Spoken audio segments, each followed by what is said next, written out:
Isso me remete a uma comparação que que o senhor mesmo já fez com Javier Milei, com o que foi a campanha dele na Argentina e o que tem sido o governo dele, a forma dele de governar. O quanto que um governo Renan Santos seria uma versão brasileira de Javier Milei? O que o senhor admira e o que o senhor faria melhor do que Javier Milei tem feito na Argentina? Eu, é uma grande pergunta, Yuri, porque ele pegou um país quebrado e um país sem esperança. E acho que a virada da esperança na Argentina começou na vitória da Copa do Mundo. Aí, para mim, seria muito bom se o Brasil ganhasse, para a gente ter uma virada de esperança no Brasil. E o Milei, ele assume o país, né, nesse momento estranho. E durante o período eleitoral, ele fez o que eu acabei de fazer agora. Ele avisou, olha, eu vou fazer reformas que muitas pessoas vão dizer que são impossíveis de se fazer, que vai fazer as pessoas sofrerem. E sim, no começo vai ser difícil, mas eu prometo que no médio prazo, longo prazo, vocês vão ver a diferença. Eu vou fazer justiça através dessas reformas. Ele fala da la casta, que são os privilegiados. Eu vou mexer com os privilegiados, com os políticos privilegiados, com os magistrados privilegiados. E, pois bem, eu falo a mesma coisa. Há uma tradição, porque, assim, eu também quero avisar o eleitor, a pessoa que está nos assistindo agora. Os políticos não fazem propostas, eles falam com os marqueteiros deles e os marqueteiros avisam o que é popular de se falar no meio de uma câmera. E aí ele não vai falar, por exemplo, de uma PEC que nós já protocolamos, que altera o regime fiscal brasileiro.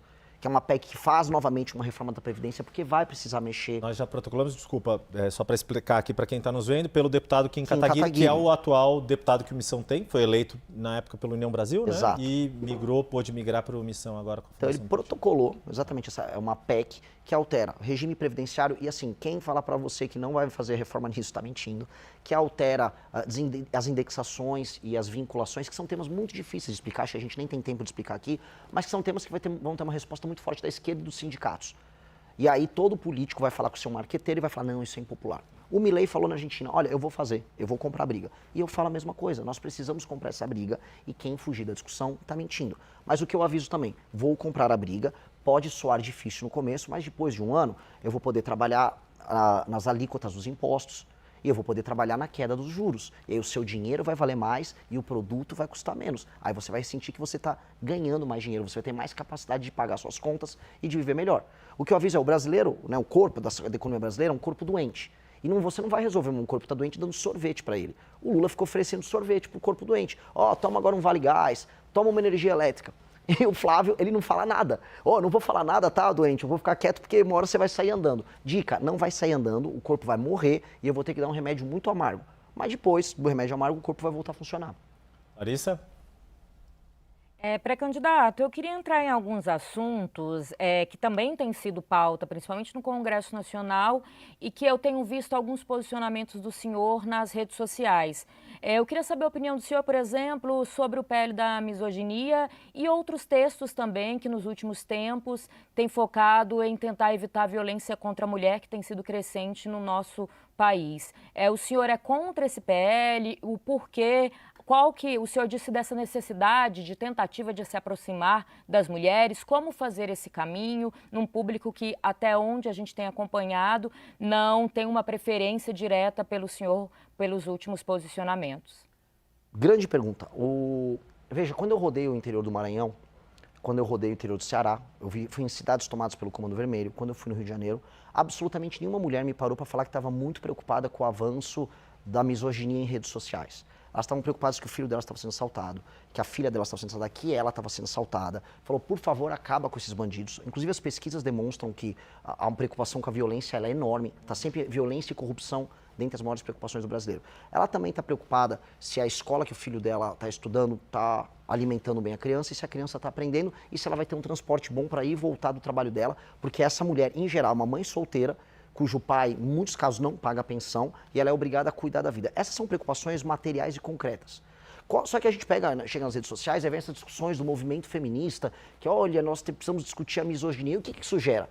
Perseguição a pensamento diferente em redes sociais, ou como eu vi num concorrente de vocês na televisão, algumas especialistas falando que se um homem interromper uma mulher num ambiente de trabalho, isso é misoginia. Pois bem, sendo misoginia, isso seria equiparado à injúria racial, crime inafiançável. Então nós começaremos a ter, vamos dizer, empresas se preocupando em talvez não contratar mulheres, pessoas evitando relacionamentos pessoais e relacionamentos amorosos com medo de uma criminalização das relações. Então, em vez de a gente focar no que realmente interessa às mulheres, nós criamos espantalhos e ficamos focados nesses espantalhos. Eu não consigo acreditar nisso. E aí eu vejo, né, a esquerda interessada em obter votos, fazendo demonstração de virtude no Congresso. Agora vai acabar a misoginia. E a direita covarde votando junto com medo de perder voto entre as mulheres. Eu volto para a minha mesma posição para esse caso 6x1. Quer ajudar as mulheres a não serem alvo de violência? Vamos aumentar as penas para qualquer crime violento contra a mulher. O marido bateu na mulher, vamos aumentar a pena porque a pena não está alta. Pai que não paga a pensão, e isso é assim, a típica família brasileira, uma mãe solteira com um cara que está evitando pagar a pensão. Pai que não paga a pensão, as penas têm que ser muito altas, até porque às vezes ele vai preso e aí tem a remissão da dívida. Tem que pagar e tem que ser preso porque botou o filho no mundo, tem que cuidar. Inclusive, é legal a gente estender um pouco essa pergunta. Há um estudo da FGV de 2007 que mostra que os rapazes que cometem crime no Brasil são filhos de famílias que não têm a presença paterna. Ou seja, o pai não está presente com essa criança, ainda gera um menino que acaba sendo disfuncional e acaba cometendo crimes violentos, perpetuando um ciclo de violência. Então, a mulher sofre muito nisso. Então, vamos atingir essas áreas? Vamos atingir áreas que são centrais para melhorar a qualidade de vida da mulher? Eu prefiro fazer isso do que só fazer esse discursinho meio bonitinho, que para mim não vale nada. Então, para ver se eu entendi, quer dizer, na base de aumentar a punição para qualquer homem que cometa qualquer tipo de crime contra a mulher, em especial nesses casos envolvendo violência doméstica, familiar. Exato, e um agravante sobre um problema que aflige as mulheres, que são as mães solteiras, que é o fato do marido evadir do pagamento da pensão e não estar presente na criação da criança. Isso é um problema social gigantesco. Eu volto a colocar, isso é a base do nosso problema de violência. A gente fala, como resolver a segurança pública? Tem que botar a polícia, tem que destruir as facções? Tem. Só que quem é a força de reposição, quem é a mão de obra barata que o crime vai buscar? É um menino que quase sempre tem um pai ausente. Vulnerável, não tem um exemplo masculino. E a correlação, inclusive, entre a ausência de pai e cometimento de crime por esse jovem é maior do que, por exemplo, desigualdade social. Para a gente ver o quão grande é esse impacto. Então, nós temos que corrigir isso. Homem vagabundo que não quer pagar a pensão da mulher ou quer abandonar a criança, esse cara a gente vai atrás dele. Precisa ir.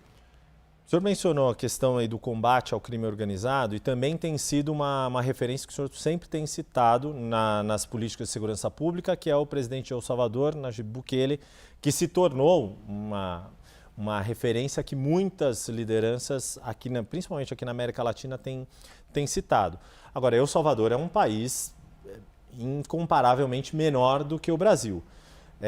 Acho que, se eu não me engano, o senhor já esteve, inclusive, em El Salvador? Não chegou a estar. O Renato Batista do nosso time teve. Tá. Conversou, inclusive, com o próprio. Perfeito. O que foi, então, aprendido desta conversa do Renato, da sua equipe, com o presidente de El Salvador, que é, de fato, aplicável aqui no Brasil? E como que, na sua avaliação, mesmo que o presidente da República tenha uma postura mais incisiva, mais dura contra o crime, como articular isso, sendo que a segurança é uma responsabilidade de 27 governadores dos mais variados matizes, trajetórias, origens e realidades locais? Outra pergunta que ela é muito complexa e eu vou responder da forma mais clara possível. A primeira coisa que o Bukele fez foi quebrar a imaginação que nós temos na América Latina. Ele mudou no país dele, mas isso existe no México, na Colômbia, no Peru, no Brasil, que é a ideia de que você vai conviver pro resto da vida com o crime organizado. Portanto, tua casa tem que ter um muro, portanto, teu carro tem que ter um isso-filme, você tem que ter medo de andar com o celular. A América Latina aceitou que ela é controlada pelo crime. Então, a primeira coisa que ele mudou foi, não, eu posso destruir isso. E a gente ouve sempre dos especialistas, é impossível destruir, não dá, olha, temos que conviver, nós temos que aceitar que o Oruan vai fazer uma música, vai tocar no Spotify, o filho do Marcinho VP, e o filho do Marcola também agora é artista. Então, a negação dessa aceitação, ou seja, a mudança na cabeça das pessoas, foi a primeira coisa que ele fez. E ele gerou o resultado, ele aumentou as penas, ele colocou, né, algo que é permitido na Constituição de El Salvador, que é um estado de exceção, que permitia que a polícia e as Forças Armadas agissem de maneira enfática. Ele tratou as facções criminosas como organismos anômalos, como terroristas, ou seja, ele teve uma lei especial, criou o famoso Secote, que custou coisa de 500 milhões de reais, fazendo a conversão, que é um super presídio lá em El Salvador, e aí ele destruiu eles e hoje El Salvador é um lugar muito, mas muito seguro. Outras nações, por exemplo, no leste asiático, apresentam também leis muito duras contra o crime organizado e apresentam, a despeito de terem sido pobres há muito tempo, qualidade de vida e números ligados a homicídios e roubo muito menores do que o Brasil.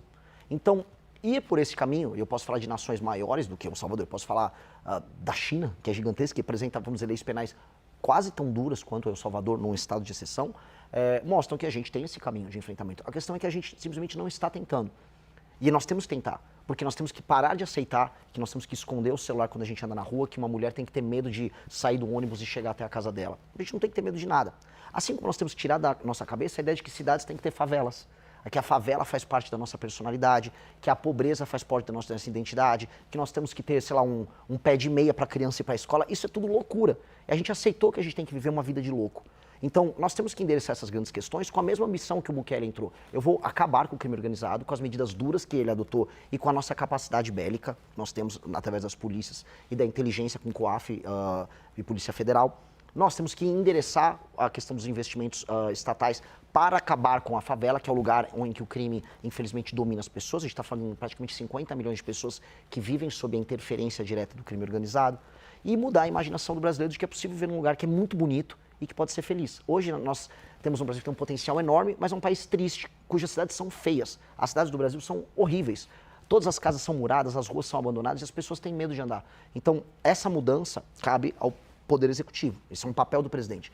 E aí, te respondendo sobre a articulação, de maneira muito simples. Há governadores que tentaram já fazer esse enfrentamento, mas eles são submetidos a uma lei penal e às leis de execução penal, que são prerrogativa do Congresso Nacional e da Presidência da República alterar. Então, quando tentaram as UPPs no Rio de Janeiro, por mais que tenha sido uma iniciativa boa, no fim do dia, se não alterasse as leis penais e o Código de Processo Penal, não resolvia nada. Se não tivesse um estado, por exemplo, se eles pudessem decretar o estado de defesa, que permitia que o BOP entrasse na casa das pessoas onde às vezes se escondia um criminoso, não ia dar, como não deu. Então, o Poder Executivo tem que criar um arcabouço legal e agir junto com as polícias estaduais, com os governadores. Se o governador está cooperando e ele executar, vamos bater as metas juntos. Se o governador não cooperar, como, por exemplo, eu tenho certeza que o governador do Ceará, que vive me processando, não cooperaria, nós vamos colocar um estado de defesa no estado dele, ele fica afastado dessa prerrogativa e nós destruímos o crime no estado dele. Meu recado é para todos os estados. Na Bahia, no Ceará, as pessoas reclamam, e a polícia também reclama, o governador não faz nada. A gente sabe onde está o criminoso, eles estão tomando a cidade, mas ninguém faz nada. Eu vou fazer. Só para esclarecer, antes de passar a palavra para a Larissa, o senhor falou estado de defesa, quer dizer, usar um mecanismo que já existe na Constituição e mais rigoroso do que, por exemplo, as GLOs, as garantias de lei e ordem, por exemplo... Que o Temer usou. Exato. O Rio de Janeiro passou por uma intervenção, Exato. era o general Walter Braga Neto. Exato. E veja só, não é um mecanismo, quem fala, isso é autoritário, isso não é autoritário, isso é estabelecer a autoridade. O Temer tinha feito uma GLO assumindo o controle, vamos dizer, da área de segurança no Rio de Janeiro. Ok, eu espero não precisar fazer isso se os estados cooperarem. Agora, se o estado do Ceará, para pegar um exemplo prático, quiser manter Santa Quitéria, uma cidade que tem urânio e que foi tomada pelo Comando Vermelho, sob o comando do Comando Vermelho, eu vou decretar que Santa Quitéria estará em estado de defesa e a polícia e as Forças Armadas, se necessário, vão entrar em Santa Quitéria, vão destruir o Comando Vermelho de Santa Quitéria, libertar a população. Eu gostaria de contar com o auxílio dos governadores. Agora, se não quiser auxiliar, a gente faz sem eles mesmo. Larissa, acho que a nossa última pergunta, o tempo está passando rápido aqui, mas vamos lá. Uma última pergunta, então, antes da gente encerrar. A gente tem percebido críticas a alguns candidatos, posso citar até o próprio pré-candidato, né, Flávio Bolsonaro, de falta de experiência com o executivo. O senhor não tem nenhuma experiência política em cargos eletivos. O senhor acha que isso seria um problema, tanto para elegê-lo, quanto se caso isso acontecesse, essa falta de experiência? Não. Não, porque temos grandes líderes políticos no Brasil e no mundo que tiveram nenhuma experiência em cargo eletivo pretérito e fizeram bons governos, como pessoas que tiveram muita experiência e fizeram maus governos. Não é exatamente isso que determina o sucesso de um mandatário. A Dilma tinha experiência administrativa dentro da máquina pública e foi um desastre. Então, e o Milei, vou dar um exemplo aqui de uma figura que está fazendo um governo técnico e efetivo nas políticas públicas dele. A gente pode até, eventualmente, não concordar exatamente com a política B ou C, mas ele está conseguindo fazer as entregas prometidas por ele. E uma coisa que me torna diferente dos demais eu não tive cargo eletivo, mas eu faço política de maneira efetiva há muitos anos. Por exemplo, o Zema hoje foi num podcast e falou, eu tenho mais experiência que o Renan. Veja, quando ele concorreu para o governador, ele não tinha experiência nenhuma e ele fica fazendo campanha falando que ele é um empresário e não um político. Pois bem, eu sou político sem precisar de mandato. Há mais de 12 anos, eu liderei o impeachment de Dilma Rousseff, como o Yuri bem observou, não só nas ruas, mas no parlamento, organizando o comitê do impeachment no parlamento. Montei um partido político, coisa que o Bolsonaro não conseguiu, e lidero inúmeros parlamentares ao redor do Brasil que têm um desempenho político muito acima da média. O melhor parlamentar do Brasil é o deputado Kim Kataguiri, altamente efetivo, que interfere na política brasileira, sendo parte de um grupo que, em última instância, é presidido por mim. Então, eu tenho experiência política verdadeira e eu tenho algo que políticos que têm experiência não têm, que é coragem. Eu topo perder voto, perder seguidor, perder doador, em nome do que eu acredito, que é uma questão de integridade. E essa integridade é o que um homem público precisa. É o que a famosa ética da responsabilidade, que o Max Weber tanto fala. Nós precisamos ter isso no mandato. E eu faço isso quando sendo presidente do MBL. Se eu, enquanto líder, eu enganar as pessoas, falar que vou fazer uma proposta, mas não entregar ela no final, ou falar que não vou fazer algo e entregar, como será o pacote fiscal que todos terão que fazer, caso ganhe a eleição, eu me torno um mentiroso. E eu não vou ser esse mentiroso. Eu vou ser brutalmente honesto. E sendo honesto, tendo proposta e sendo um bom líder, eu serei um bom presidente. Gostou do vídeo?